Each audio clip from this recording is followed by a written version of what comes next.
Bismillahirrahmanirrahim. Assalamualaikum warahmatullahi wabarakatuh.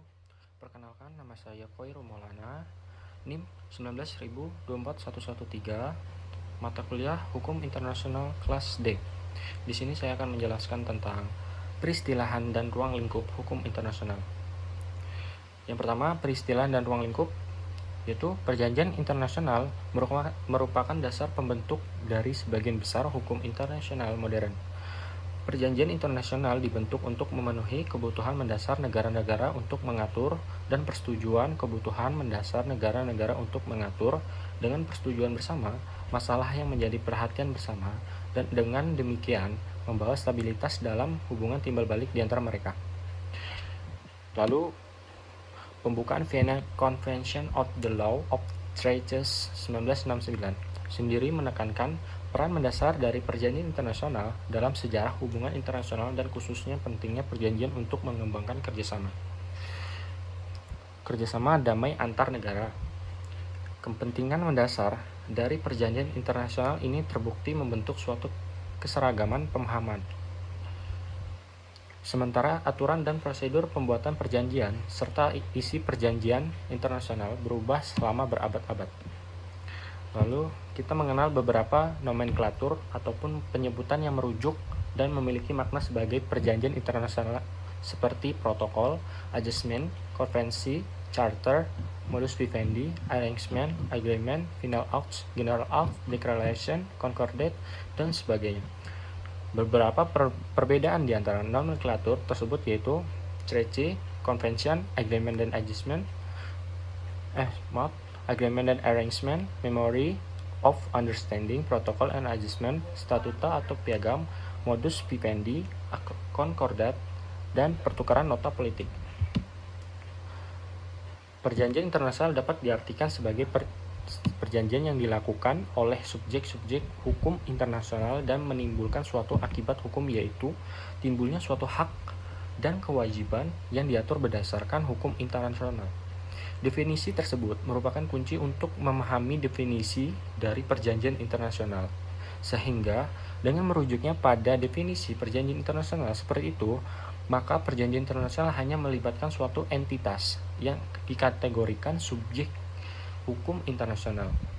Dengan demikian, ruang lingkup perjanjian internasional hanya melibatkan baik itu untuk negara dengan negara dengan organisasi internasional ataupun antar sesama organisasi internasional, maka apabila suatu perjanjian dibuat dan disepakati oleh pihak yang salah satunya bukan merupakan subjek hukum internasional, maka dia tidak bisa dikatakan sebagai suatu perjanjian internasional. Lalu lanjut kedua, sumber hukum perjanjian internasional. Sumber hukum internasional, the source of international law, diatur di dalam pasal 38 ayat 1. Statuta Mahkamah Internasional, International Court of Justice, ICJ, atau disebut ICJ.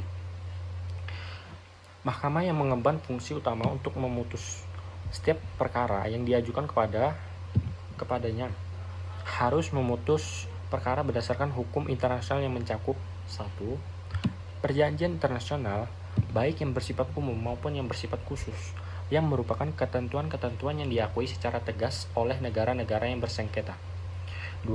Kebiasaan internasional yang merupakan praktek yang bersifat umum dan diterima sebagai hukum.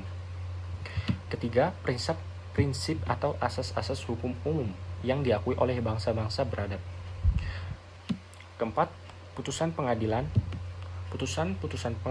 dan ajaran dari sarjana yang berputasi tinggi dari berbagai bangsa sebagai sumber tambahan dalam penentuan kaidah hukum.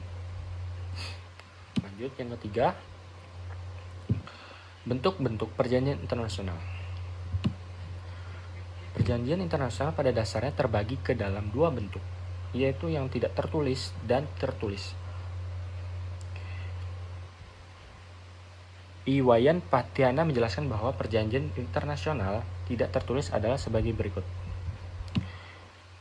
Pada umumnya merupakan pernyataan secara bersama atau secara timbal balik yang diucapkan oleh kepala negara, kepala pemerintah, atau menteri luar negeri atas nama negaranya masing-masing mengenai suatu masalah tertentu yang menyangkut kepentingan para pihak. Pernyataan sepihak pejabat negara yang diterima secara positif oleh pejabat atau organ pemerintahan negara lain.